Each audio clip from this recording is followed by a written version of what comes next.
प्यारे बच्चों नमस्कार। मैं परिहार सर आप सभी का मेरे इस YouTube channel primary digital study में स्वागत है। प्यारे बच्चों, आज के इस वीडियो में हम कक्षा दूसरी की आनंदमय गणित का पाठ 9 सीखने जा रहे हैं और इस पाठ का नाम है मौसम का आनंद। तो प्यारे बच्चों, आपको आनंदमय गणित की बुक ओपन करना है और इस वीडियो को शुरू से लेके अंत तक आपको देखना है। यदि एक बार में समझ में नहीं आता तो फिर से आपको यही वीडियो को दोबारा देखना है। इस वीडियो में हम क्या सीखने वाले हैं? इस वीडियो में आज हम मौसम के बारे में सीखने वाले हैं और कैलेंडर के बारे में सीखने वाले हैं। तो चलिए बिना देर किए हुए हम वीडियो की शुरुआत करते हैं और चलते हैं पाठ 9 में। जैसा कि आप स्क्रीन पर देख रहे हैं, तो मौसम को कहते हैं अंग्रेजी में सीजन। क्या कहते हैं? सीजन। और सबसे पहले हम मौसम के बारे में ही सीखने वाले हैं। तो प्यारे बच्चों, आपने देखा होगा पूरे साल भर में एक सा मौसम नहीं चलता। आप अभी वर्तमान में देख रहे होंगे तो ठंडी का मौसम हो सकता है, तो ठंडी के मौसम में ठंडी लगती है, गर्मी के मौसम में गर्मी लगती है, बारिश के मौसम में हम बरसात होती है और पतझड़ के मौसम में आपने देखा होगा पत्ते झड़ते रहते हैं। तो मैंने अभी मोटा मोटा बताया। इसका मतलब समय एक सा नहीं चलता, साल भर में मौसम परिवर्तन होता है। क्या होता है? मौसम परिवर्तन होता है। और आज इस पाठ के माध्यम से हम मौसम के बारे में, कौन से मौसम में क्या क्या परिवर्तन होता है, ये इस पाठ में हमको सीखने मिलने वाला है। तो चलिए, ये रहा। सबसे पहले मौसम का नाम आता है बसंत, और इस बसंत वाले मौसम को अंग्रेजी में स्प्रिंग सीजन कहते हैं। ठीक ना? अब इस मौसम में क्या होता है देखिएगा, यहां पर बसंत मौसम के बारे में कुछ कविताएं लिखी हैं। क्या कविताएं लिखी हैं? भरे बगीचे फूलों से, कोयल पपीहा गाना गाए और पेड़ों पर नए पत्ते आए, डाली झूमे धूम मचाए। तो प्यारे बच्चों, इस सीजन में क्या होता है कि बगीचों में फूल ही फूल दिखाई देते हैं। जब हम देखते हैं बगीचों में तो हमें अन्य मौसम की अपेक्षा सबसे ज्यादा फूल बसंत के मौसम में देखने को मिलते हैं। दूसरी चीज, आपको कोयल की, पपीहा की गाना गाने की आपको आवाज आती है।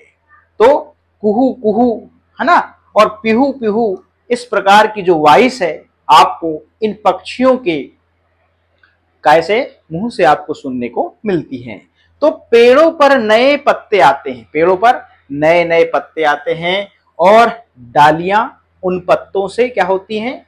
झुक जाती हैं और बहुत ही अपने वातावरण में नए फूल और पत्तों से भरी डालियां बहुत झूम मचाती हैं। इस प्रकार का ये जो मौसम है बसंत मौसम कहलाता है। और इस स्प्रिंग मौसम में आपने देखा होगा कि सबसे ज्यादा जो भौरे हैं फूलों पे आपको मंडराते हुए दिखते हैं। तो यहाँ पर इस चित्र से आपको यहाँ पर दिखाई ही दे रहा है, इस चित्र में आपको तितलियां दिखाई देंगी और फूल, मतलब आपके आसपास हरियाली और बगीचों में बहुत सारे फूल आपको दिखाई देते हैं। तो इस प्रकार से हमने बसंत मौसम के बारे में जाना। अब हम आगे की ओर चलते हैं। चलिएगा, अब आ गया गर्मी का मौसम। क्या आ गया? गर्मी का मौसम। अरे भाई, गर्मी हाय तौबा, कूलर पंखे सब निकल आते हैं यदि जो अंदर रह जाते हैं, है ना। तो कूलर पंखे क्या होते हैं?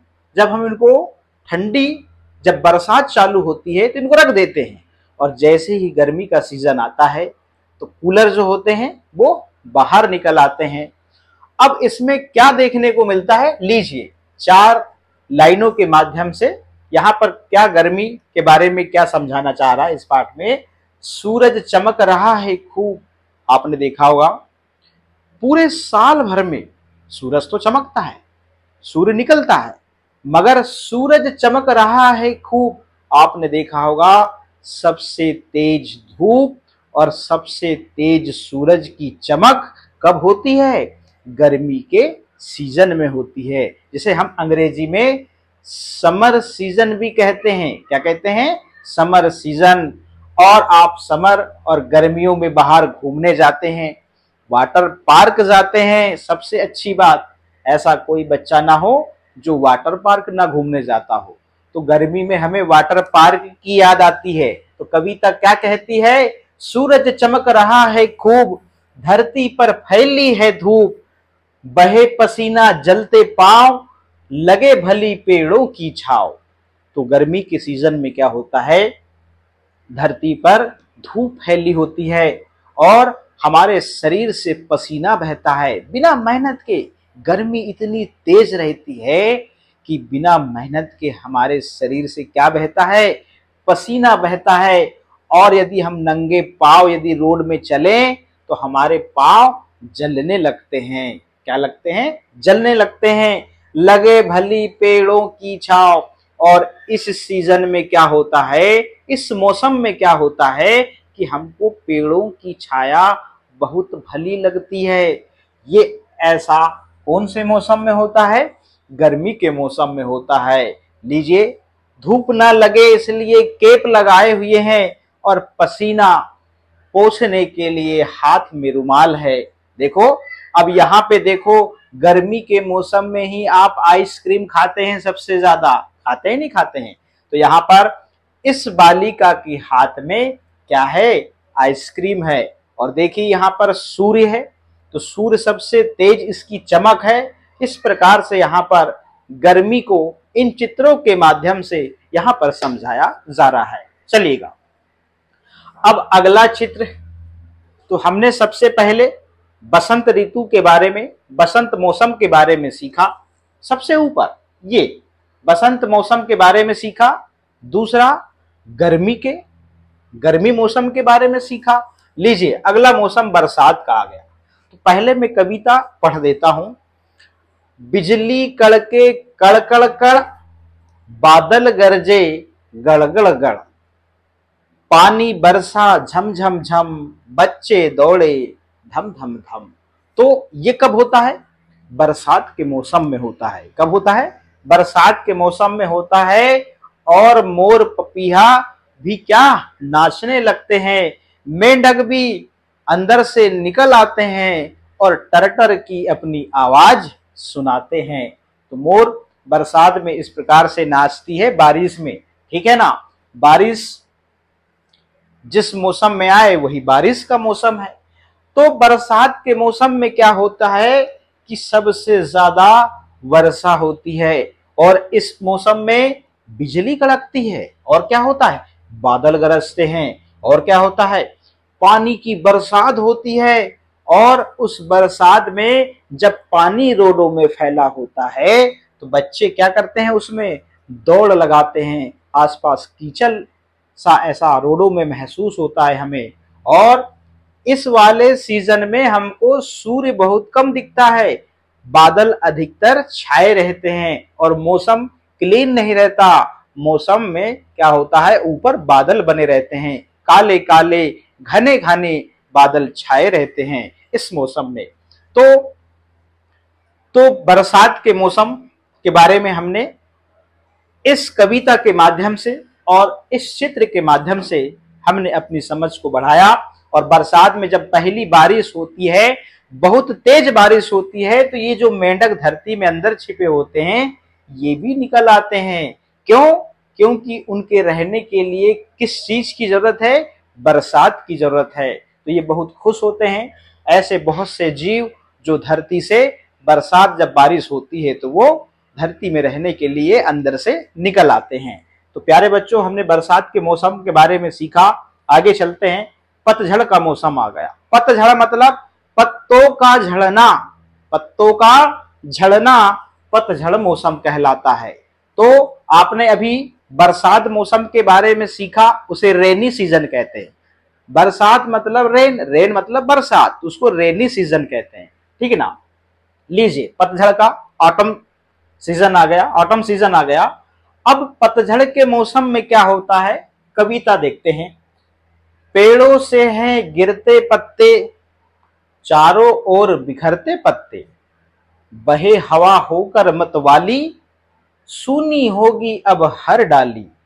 तो पतझड़ के मौसम में क्या होता है? देखिए, नाम से ही स्पष्ट है। पेड़ों से हैं गिरते पत्ते, तो पतझड़ के मौसम में ये होता है कि पेड़ों में जो पत्ते होते हैं वो पूरे पीले हो जाते हैं और वो सूखने लगते हैं। तो जैसे सर सर हवा चलती है तो वो सूखे पत्ते धरती में गिरते हैं, और जब धरती में गिरते हैं तो चारों ओर बिखरते पत्ते, मतलब चारों ओर हमें बिखरते हुए पत्ते दिखाई देते हैं, और बहे हवा होकर मतवाली, और उस समय हवा और तेज बहती है ताकि पत्ते उस पेड़ में जो भी सूखे हुए हैं वो झड़ जाएं। जब वो झड़ते हैं उसी के बाद तो नए पत्ते आते हैं। तो सूनी होगी अब हर डाली, तो डाली सूनी क्यों होगी पत्तों के बिना? क्योंकि पतझड़ का मौसम है। क्योंकि पतझड़ के मौसम में पेड़ों से पत्तियां नीचे की ओर गिरती हैं, इसलिए डालियां जो हैं वो पत्तों के बिन कैसी हो जाती हैं? वो सूनी हो जाती हैं। तो प्यारे बच्चों, इस चित्र में देखिए ये पेड़ हैं, तो ऐसे ही दो चार पत्ते आपको पेड़ों में देखने मिलेंगे और पूरे पत्ते बिखर जाते हैं। कैसे हो जाते हैं? बिखर जाते हैं। इसी प्रकार से और बता दूं, इस मौसम में क्या होता है, पतझड़ का जब मौसम आता है तब आपने देखा होगा, महुआ के पेड़ के बारे में सुना है, तब महुआ का भी सीजन आता है। ठीक है ना? तो ये रहा पतझड़ का सीजन। लीजिए, सर्दी का सीजन आ गया। सर्दी का मौसम मतलब विंटर। ठंडी लग रही है, विंटर में ठंडी लगती है, ठीक है ना? तो सर्दी के मौसम में क्या होता है, लीजिए मैं कविता पढ़ता हूं। ठंडी ठंडी हवा चले, सूरज कभी कभी निकले, मोटे मोटे कपड़े हम पहने घूम रहे हरदम। तो आपने देखा होगा ठंडी के मौसम में क्या होता है, आपके जितने भी गर्म कपड़े अंदर रखे होते हैं ना, वो बाहर निकल आते हैं। आपके टोपे, आपकी मफलर, आपकी मोटी मोटी स्वेटर, आपकी जॉकेट, ये सब चीजें जो हैं आपके अलमारी में यदि रखी हैं तो वो बाहर निकल आती हैं, जिसे आप पहन के घूमते हैं और बहुत ज्यादा ठंडी आपको लगती है। और इस समय में धूप भी बहुत कम निकलती है और आप मोटे कपड़ों को पहनते हुए आप रोडों में घूमते हुए दिखते हैं। और इसी समय क्रिसमस का त्योहार आता है। तो क्रिसमस का जो त्योहार है इसी समय ठंडी में आता है। इस प्रकार से आप देख रहे हैं यहाँ पर ये क्रिसमस का जो चित्र है वो आपको यहाँ पर दिखाई दे रहा है। तो इस प्रकार से आप यहाँ पर सर्दी के मौसम को आपने जाना, जिसे हम विंटर सीजन कहते हैं। चलिएगा, संबंधित प्रश्न है, आपने कुछ अभी यहाँ पे सीखा है। आपकी छुट्टियां किस मौसम में होती हैं? आपकी छुट्टियां कब होती हैं? जब पतझड़ का मौसम लगता है, जब पतझड़ का मौसम लगता है और जब गर्मी का मौसम की शुरुआत होती है, तब हमारी छुट्टी लगती है। किस मौसम में आपका जन्मदिन आता है तो आप जानते होंगे। आपका जन्मदिन कब आता है? आपका जन्मदिन गर्मी में आता है, या फिर सर्दी में आता है, या फिर बरसात में आता है, या बसंत वाले मौसम में आता है। ये आप बता सकते हैं कि आपका बर्थडे कब आता है। आपका मनपसंद मौसम कौन सा है और क्यों? देखिएगा, अब मौसम के बारे में पूछा जा रहा है, तो हर मौसम की एक अलग विशेषता है और वो विशेषताएं सभी अच्छी लगती हैं। मगर कुछ लोगों को गर्मी पसंद है, कुछ लोगों को ठंडी पसंद है, तो कुछ लोगों को बरसात पसंद है। तो ये आपकी अपनी अपनी पसंद है। जैसे मुझे ठंडी का मौसम, या मैं कह लूँ कि मुझे गर्मी का भी मौसम, जितना मुझे ठंडी का मौसम पसंद है उतना ही मुझे गर्मी का मौसम पसंद है। तो प्यारे बच्चों, ये आपकी पसंद है। आपके पसंदीदा मौसम की सबसे महत्वपूर्ण बात क्या है? तो जैसे मुझे गर्मी का मौसम पसंद है, तो मैं बताता हूं कि इसकी खास बात क्या है। देखिएगा, ठंडी के मौसम में हमें नहाने में बहुत बोरियत फील होता है और नहाने के लिए हमें सोचना पड़ता है। मगर जब जैसी ही गर्मी आती है, टेम्परेचर इतना बड़ा होता है, इतना सूरज तेज रहता है, इतनी गर्मी तेज रहती है कि हमको गर्म पानी से नहाने की जरूरत नहीं होती। हम ठंडे पानी से जब नहाते हैं तो सही में बहुत ही मज़ा आता है और ठंडा पानी, यहाँ पे ये बंधन नहीं होता कि आपको एक बाल्टी में नहाना है, आप यहाँ पे एक की जगह 4-4 बाल्टियां से नहाते हैं और हमें वाटर पार्क में घूमने जाने को भी मिलता है। और जितने भी हमको घूमने के जो टूर है इन्हीं सीजनों में मिलता है, इसलिए हमें गर्मी का जो सीजन है बहुत पसंद है। तो प्यारे बच्चों, आपकी भी अलग अलग पसंद हो सकती है जो आपको अपने साथी, अपनी कक्षा शिक्षक को शेयर करनी है। मौसम के चित्रों को उनके नाम और त्योहारों के साथ मिलाइए। ठीक है, तो इधर जो है मौसम के चित्र बने हैं और इधर जो है मौसम के नाम लिखे हैं और मौसम के नाम के साथ उसमें त्योहार भी लिखे हैं। तो अभी तो हमने ये जाना था कि चित्र के माध्यम से हमने मौसम के बारे में जाना, मगर हमारे कुछ ऐसे त्योहार हैं जो मौसम के अनुसार आते हैं। मतलब आपने देखा होगा यदि बसंत वाला मौसम चल रहा है तो बसंत वाले मौसम में जो त्योहार आने हैं तो आने वाले साल में क्या होगा, उसी बसंत वाले मौसम में वही त्योहार आते हैं। तो ऐसे कुछ त्योहार हैं, आइए उनके बारे में हम जानते हैं। चलिएगा, तो सबसे पहले हम यहाँ पर इस चित्र के बारे में जानते हैं। ये चित्र जो है बसंत मौसम का चित्र है। तो इसमें हमने देखा था कि बगीचों में बहुत सारे फूल, तितलियां, भौरे और इस प्रकार की बात कही गई थी। तो यहाँ पर इस वाले मौसम को हम कहते हैं बसंत का मौसम। और इस मौसम में कौन से त्योहार आते हैं जानते हैं। चलिएगा, तो ये रहा बसंत। तो इस मौसम में क्या होता है कि गुड़ी पड़वा और बैसाखी और होली का त्योहार। तो बसंत के मौसम में ये वाले त्योहार मनाए जाते हैं। कौन कौन से? गुड़ी पड़वा और बैसाखी और होली।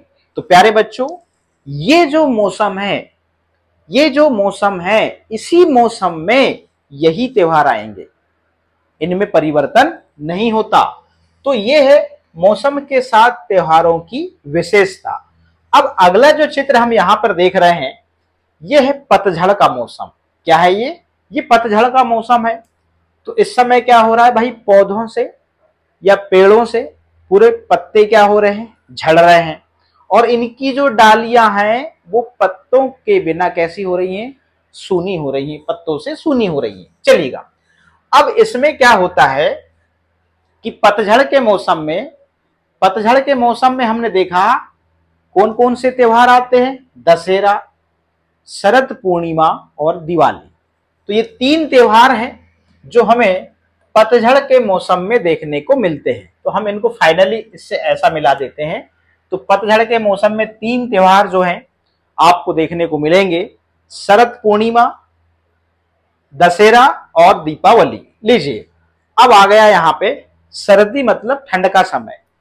तो ठंड के समय में क्या होता है, ये रहा। तो सर्दी के समय में क्या होता है, सर्दी मतलब ठंड का समय, शिवरात्रि का त्योहार आता है, लोहड़ी का त्योहार आता है, बिहू, क्रिसमस, गणतंत्र दिवस और गुरु नानक जयंती। तो ये जो त्योहार है ये कब आते हैं, ये आते हैं ठंडी के समय में। और फाइनली हम ये रहा सर्दी के मौसम से इसको मिलान कर दिया। अब चलते हैं अगले चित्र में। चलिएगा, अब यहां पर हम देख रहे हैं अगला जो चित्र है वो है बरसात का। तो बरसात के मौसम में तो आपको पता ही है कि जन्माष्टमी, रक्षाबंधन और स्वतंत्रता दिवस। तो बरसात के मौसम में ये 3 त्योहार हमको हर साल रिपीट होते हैं। ये बरसात में ही त्योहार मनाए जाते हैं, ठीक है ना। अब बच गया क्या, गर्मी। तो लीजिए, अब गर्मी सबसे ऊपर था, यहाँ पे देखते हैं। चलिएगा, ये रहा गर्मी। तो गर्मी में गुरु पूर्णिमा, बुद्ध पूर्णिमा, रामनवमी और महावीर जयंती मनाई जाती है। तो हम गर्मी के सीजन को सबसे नीचे वाली पिक्चर से हम मिलान करते हैं इस प्रकार से। तो फाइनली हमने यहाँ पर क्या किया, चित्रों को त्योहारों के नाम और मौसम के नाम से यहाँ पर फाइनली मिलान कर लिया है। अब हम आगे की ओर बढ़ते हैं। चलिएगा, अब पेज को टर्न करिए और अगला पेज आता है कैलेंडर का।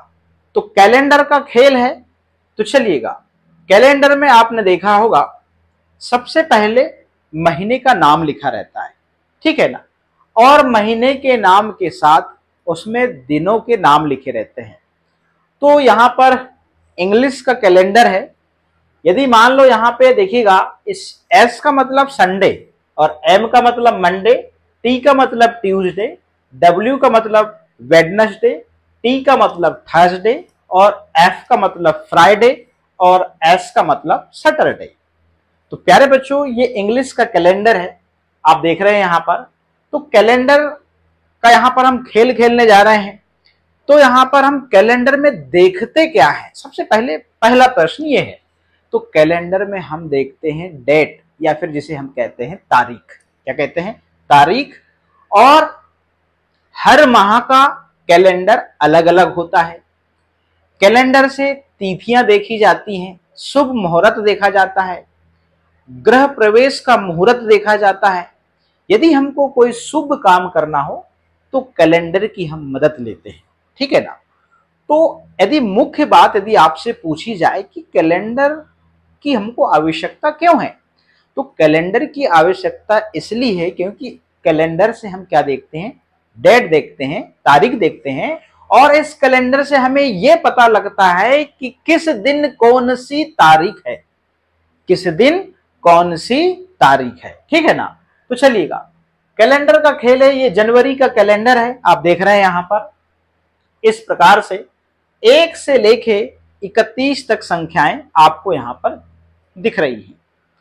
तो कैलेंडर में आपको यदि आखिरी संख्या यदि आपको देखने मिलती है तो 31 मिलती है, और शुरुआत 1 से होती है।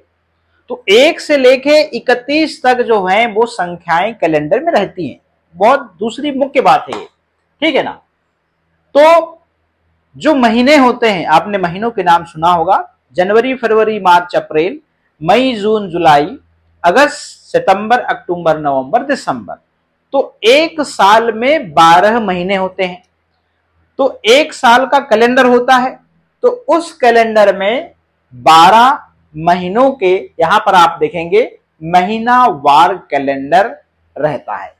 तो जनवरी माह का अलग कैलेंडर, फरवरी माह का अलग कैलेंडर, मार्च माह का अलग, अप्रैल का अलग, मई का अलग, जून का अलग, जुलाई का अलग, अगस्त का अलग, सितंबर का अलग, अक्टूबर का अलग, नवंबर का अलग और दिसंबर का अलग।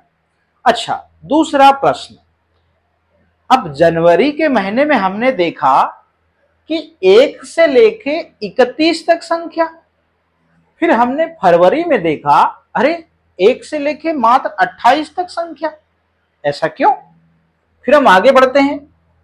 अब यहां पे मार्च में देखा 1 से लेके 31 तक संख्या, आगे देखते हैं अप्रैल में, अरे अप्रैल में 1 से लेके 30 तक संख्या, बस।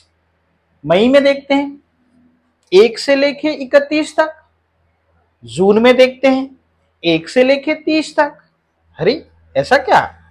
जुलाई में देखते हैं 1 से लेके 31 तक, अगस्त में देखते हैं 1 से लेके 31 तक, सितंबर में देखते हैं 1 से लेके 30 तक, इसमें 1 से 30 तक, अक्टूबर में देखते हैं 1 से लेके 31 तक, और नवंबर में देखते हैं 1 से लेके 30 तक, दिसंबर में देखते हैं 1 से लेके 31 तक। ऐसा क्यों? महीने 12 हैं, 12 महीनों में हम कैलेंडर को अभी सीख रहे हैं, है ना। तो हम कैलेंडर के बारे में अभी कुछ नहीं जानते। तो पहले तो हमने ये बताया कि भैया कैलेंडर में 1 से लेके 31 तक संख्याएं आपको देखने को मिलेंगी और लिखी ही रहती हैं। मगर अभी हमने ये भी देखा कि कुछ महीनों में 1 से लेके 31 तक संख्याएं लिखी हैं, कुछ में लिखी हैं 1 से लेके 30 तक, और कुछ में लिखी हैं 1 से लेके 28 तक। इसका मतलब कि कुछ महीने 31 के होते हैं, कुछ महीने 30 के होते हैं, और कुछ महीने 28 के भी होते हैं, और 29 का भी महीना होता है फरवरी का। तो फरवरी का ही महीना जो है वो 28 का या फिर 29 का होता है। बाकी जो बच गए वो 31 या 30 के ही होंगे। मगर ये तो निश्चित होगा कि कौन सा महीना 31 का और कौन सा महीना 30 का। तो चलिएगा आगे देखते हैं। तो ये रहा कैलेंडर। तो कैलेंडर में हमने देखा, और ये कैलेंडर है 2023 के आधार पर है। 2023 के आधार पर ये कैलेंडर है। कैलेंडर देखकर तालिका पूरी कीजिए। तो चलिएगा अब हमको ये पता करना है कि जनवरी, मार्च, मई, जुलाई, अगस्त, अक्टूबर और दिसंबर, तो यहां पर इन महीनों के दिनों की संख्या पता करना है। तो जनवरी का हमने अभी देखा था, जनवरी का महीना 31 का है। ठीक है, 1 से लेके 31 तक संख्या लिखी, मतलब वो 31 का महीना है। फिर यहां पर क्या पूछा गया है, मार्च का महीना। लीजिए मार्च का महीना, फरवरी छूट गया, मार्च का महीना भी 31 का है। चलिएगा फिर मई का देखते हैं, कहां गया मई का, ये रहा, ये भी 31 का महीना है। ठीक है ना। अब मई के बाद जुलाई देखते हैं, ये रहा जुलाई का, ये भी 31 का है। फिर लिखा है यहां पे अगस्त का महीना, तो अगस्त का महीना भी 1 से लेके 31 का है। फिर कौन सा बच गया, अक्टूबर का, तो अक्टूबर का महीना भी 1 से लेके 31 का है। और फिर बच गया दिसंबर का, तो दिसंबर का महीना भी भैया 1 से लेके 31 का। तो यहां पर दिनों की संख्या लिखना है। चलिएगा तो दिनों की संख्या हम लिखते हैं।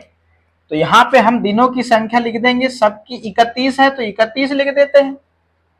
ठीक है ना, क्योंकि यहां पर जो महीने के नाम लिखे हैं, ये जो महीनों के नाम लिखे हैं ये 31 दिन के हैं। ठीक है। अब फरवरी, तो फरवरी में हमने देखा कि 28 का है, और मैंने अभी बताया कि फरवरी जो है 29 का भी होता है महीना। तो अभी हम बात करेंगे 28 का कब और 29 का कब। ठीक है। अब अप्रैल का देखते हैं, अप्रैल का जो महीना है वो कितने दिन का है। चलिएगा तो यहां पे हमने देखा अप्रैल का 1 से लेके 30 तक संख्याएं लिखी, मतलब ये 30 दिन का महीना है अप्रैल का। ठीक है। अब अप्रैल के बाद में हमने देखा जून, तो कहां रहा जून, अप्रैल के बाद में हम देखते हैं जून, तो 1 से लेके 30 तक, मतलब 30 दिन का है जून का महीना।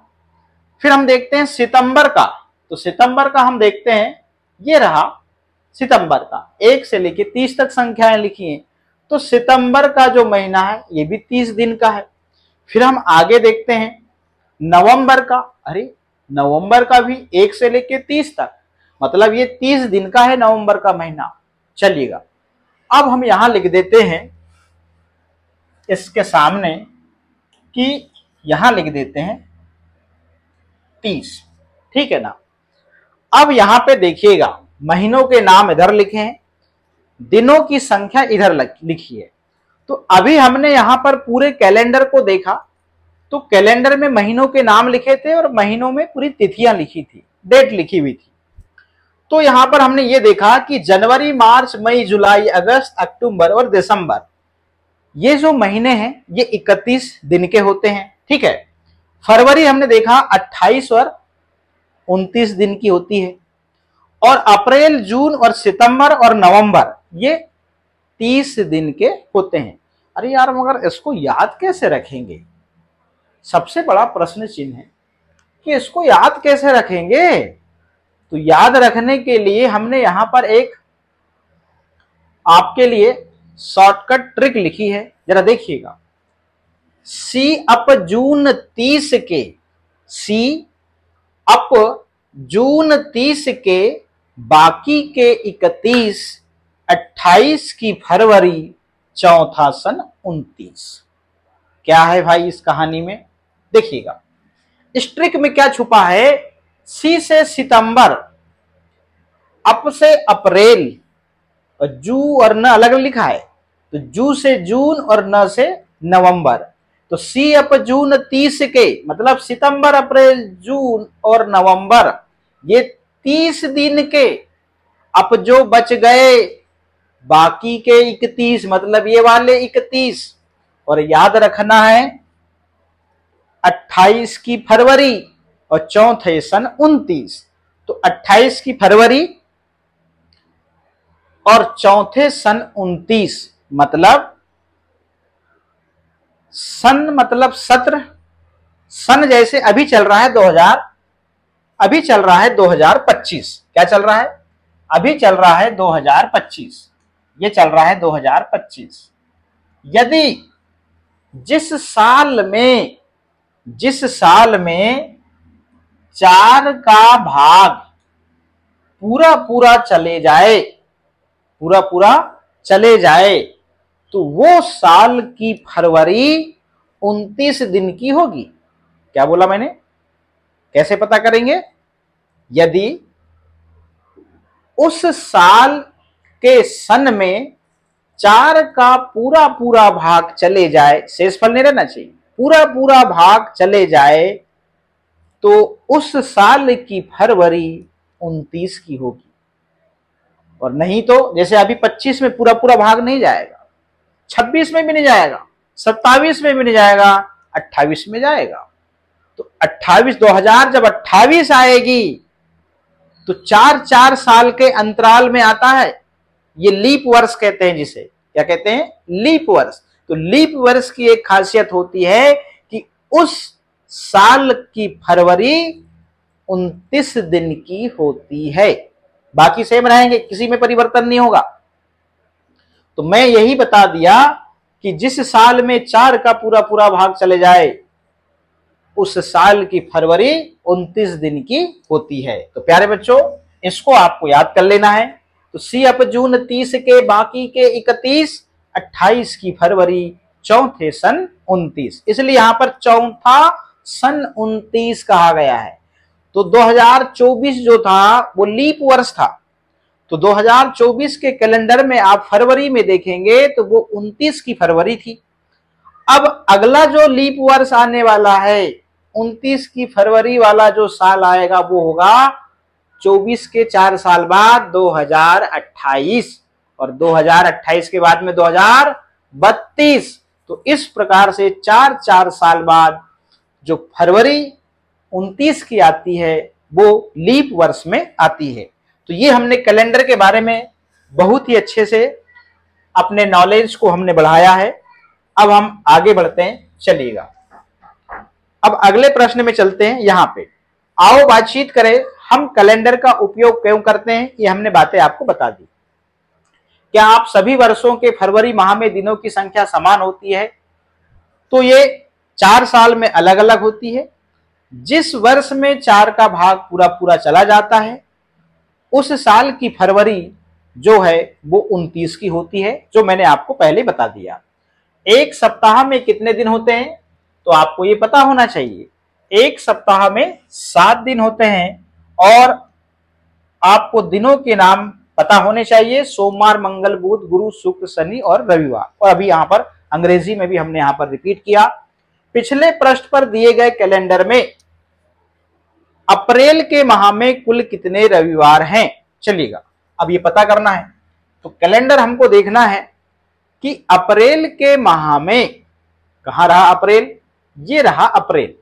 तो अप्रैल के माह में 1 2 3 4 5 कितने रविवार हैं? संडे मतलब रविवार। तो हम यहां पर लिखेंगे 5 रविवार। क्या लिखेंगे हम यहां पर? इस प्रश्न में यहां हम लिख देंगे क्या? 5 रविवार, इस प्रकार से। अब अगला प्रश्न पूछता है यहां पे कि कौन कौन से महीनों में 5 रविवार है। चलिएगा, तो पहला हमें पता लग गया कौन सा? अप्रैल का माह।